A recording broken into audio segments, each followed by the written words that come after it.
The traditional ruler of Owo Kingdom in Ondo State, southwest Nigeria, Oba Ajibade Ogunwoye, has commended the owners of the Channels Media Group, Drs. John and Sola Momoh, for their contributions to the media profession and the society at large. The Monarch stated this while playing host to the vice chairman of Channels Media Group, Dr. Sola Momoh, in his palace.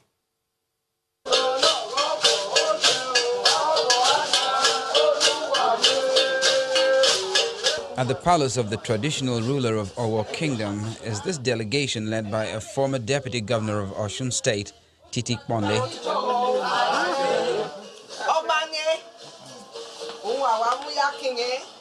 The purpose of the visit is to pay homage to the monarch and also to present to him one of the illustrious daughters of his domain, the vice chairman of Channels Media Group, Mrs. Sola Momoh, who has just been awarded an honorary doctorate degree in business administration by Achievers University based in Owo. It shall be well with you. Your time will be pleasant, prosperous. You will live long. Amen. A daughter of our town. It's been a pride to us, a pride to the nation, and a pride to womanhood. I present you formally to Kabiesi or Lowo.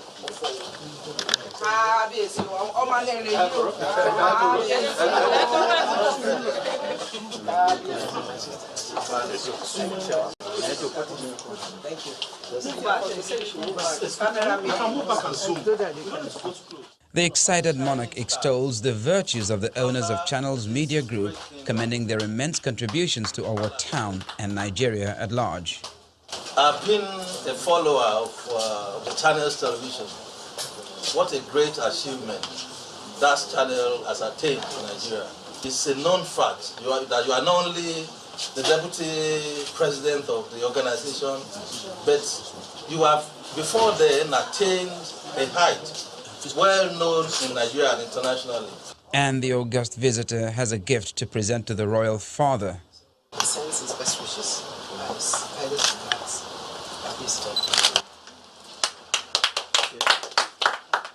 In turn, the wife of the monarch, Olori Adenike Ogunwoye, equally presents a traditional cloth of high status to Mrs. Momoh, capping a memorable visit by a daughter who has come to her roots.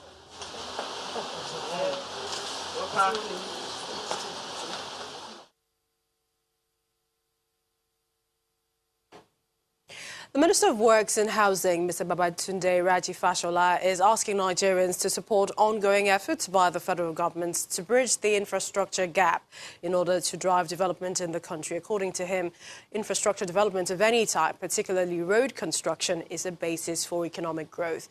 The minister was speaking during the commissioning of a 6-kilometer road network built by the chairman of Elizade Group of Companies, Chief Michael Adeojo, in Ondo State. It's a day of joy for the people of Ilara Mokin community in Ifedore local government area of Ondo State, as one of their sons and founder of Elizade University, Chief Michael Adeojo, put smiles on their faces again. He has constructed a 6-kilometer road network.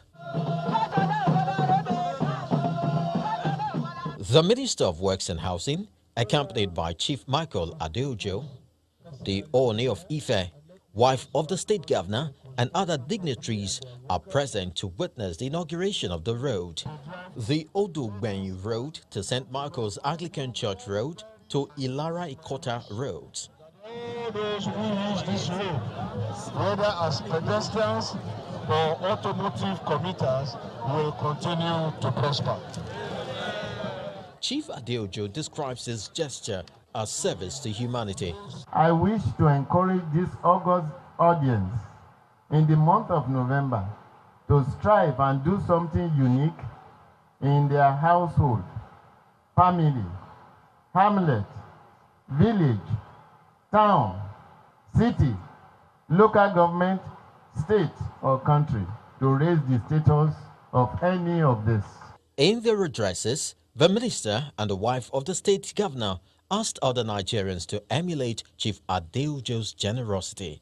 This kind of communal roads that are local government roads, individuals can invest in them, help their communities where they are able to do so, and in groups, in individuals, or even in clusters. Like the first time I went to the Elizabeth University, I said, seriously? You mean one man can do this for his community? And I think he should be emulated.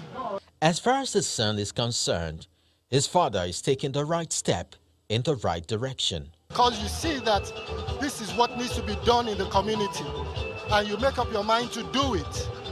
And it is not that you are earning anything from it, but that you are doing it because you know that the community serves to gain from it. This road network is not the first to be constructed by Chief Michael Adeojo. This community service started since 2005, and almost all the roads within the communities are constructed by him. Staying with infrastructure development, reprieve may have come for commuters plying the Owerri-Onitsha Federal Road in the southeast, as rehabilitation works have commenced on critical failed sections of the federal highway. Well, this is coming less than a month after Channels Television's crew did a report on the dilapidated state of the road and the agony commuters face on a daily basis. Inspecting the ongoing rehabilitation of the highway and other road projects in Imo State, the Executive Director, East Operations of the Federal Road Maintenance Agency, FEMA, Buba Silas Abdullahi, assured commuters that work will be completed before the Yuletide season. For several years, the dilapidated state of Owerri-Onitsha Federal Road has been a major concern to commuters and residents of Imo State. Potholes here and there, inflicting heavy damage on vehicles, while the road is now a death trap, which provides armed robbers a haven to carry out their evil activities. Now the plea of residents have been heard, as the Federal Road Maintenance Agency has begun the rehabilitation of the failed sections of the highway. First is the clearing of obstructions hindering the easy flow of water in the drainage. What we are doing now is to make up the roads, rehabilitate the failed section of the road on both sides, and then maybe open up the silts, the drainages, so that the water will find space to pass. For commuters and residents, this is obviously a welcome development and a commendable move. We feel relief if people can, if they can be able to fix it within a short period of time. Because it's been a nightmare for travelers, and sometimes it's very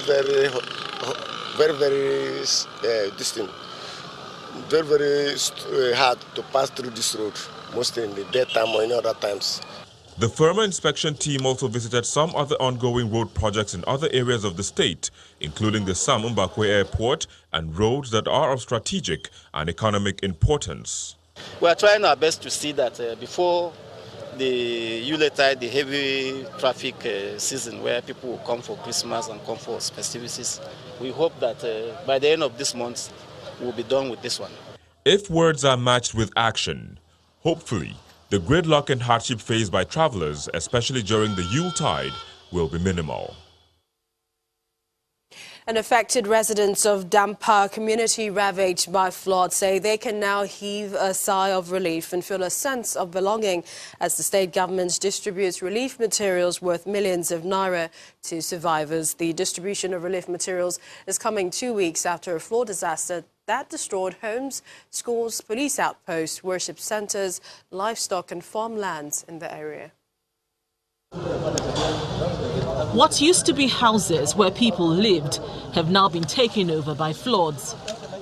This is after a heavy downpour which left residents of Dampa community in Ibi local government area of Taraba State homeless, with livestock and farmlands destroyed. The police outposts, schools and worship centers have also been overtaken by floods. 2 weeks after, the flood is receding and relief materials have come the way of victims in form of building materials and food items to reduce their hardship, courtesy of the Taraba State government. The flood ravaged this place last week when we were here, and when we went out of this place, we were able to tell the government, both the state and the federal government, that our community in Dampa is in need of relief materials. And thank God today, We are here with relief materials to distribute to the people. I will ensure that all that are affected in this flood will be given a fair share of the items we have. The traditional ruler wants the priority in the distribution of the relief materials should be given to those affected by the floods. Wannan abu an kawo ne domin al'umma da suka samu matsala ba domin kana kusa da wani ba kana kusa da wani ba. Mu duba mu ji tsoron Allah mu isar da sakon manya inda suka tura. In muka kautar da sakon manya inda suka tura za mu samu tsinuwa daga Allah. Duk irin wannan al'amari ya shafi mutane in ba mu tausaya mun sa hannunmu a ciki ba to abin da aka kawo kar mu taba. One after the other, those affected are called out and receive the relief materials. The beneficiaries say they never envisaged that such assistance will come in just 2 weeks after flood ravaged their area.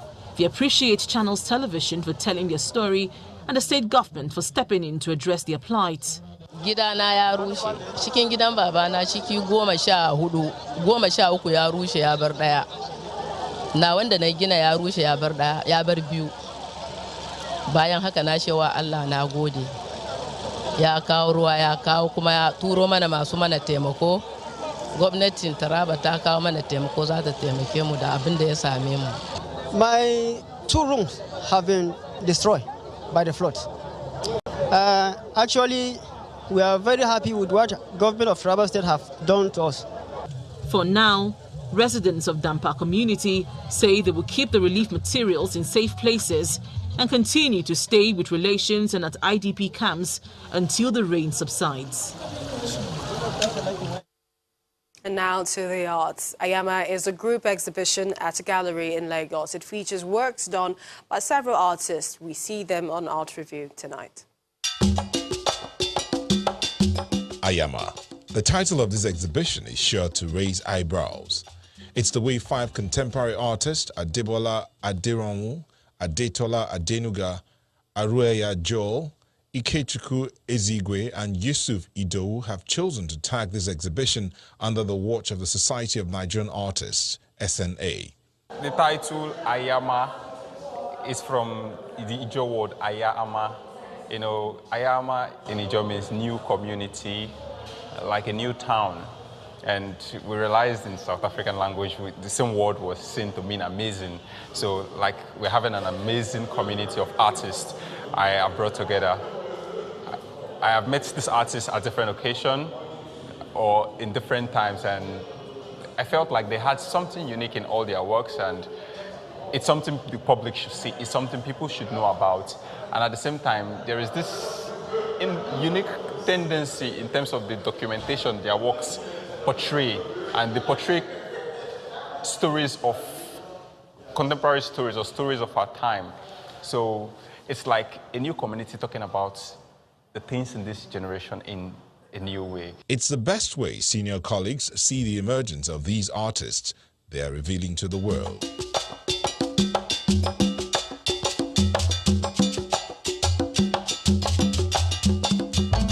The exhibition has youth and fresh ideas written all over it. It's being displayed at the Freedom Park in Lagos. So this exhibition is a part of an ongoing partnership with Freedom Park. We have a secretariat here, the Society of Nigerian Artists. And one of the things that we've joined to do, workshops, exhibitions, all in the promotion of Nigerian visual artists and Nigerian visual art. So I think that it's a sign of more things to come. The artists explain more about the works of art they have brought here, which touch on different themes. This work right here is called Welcome to Lagos. It's about climate change. So, for example, global warming is all about things getting warm, but mine is surreal, it's fiction. So it's like if things got cold in Lagos. So this is depicted in the future. You have a flying car up there, flying taxi, show you that that's Lagos in the future. We also have the bridge, the Lekki Ikoyi Bridge, to show you that that's Lagos. So this is like the effect of Lagos in the future if it was cold. So this is just a little story I've presented. The Society of Nigerian Artists has high hopes regarding these ones who they feel are good ambassadors for the future.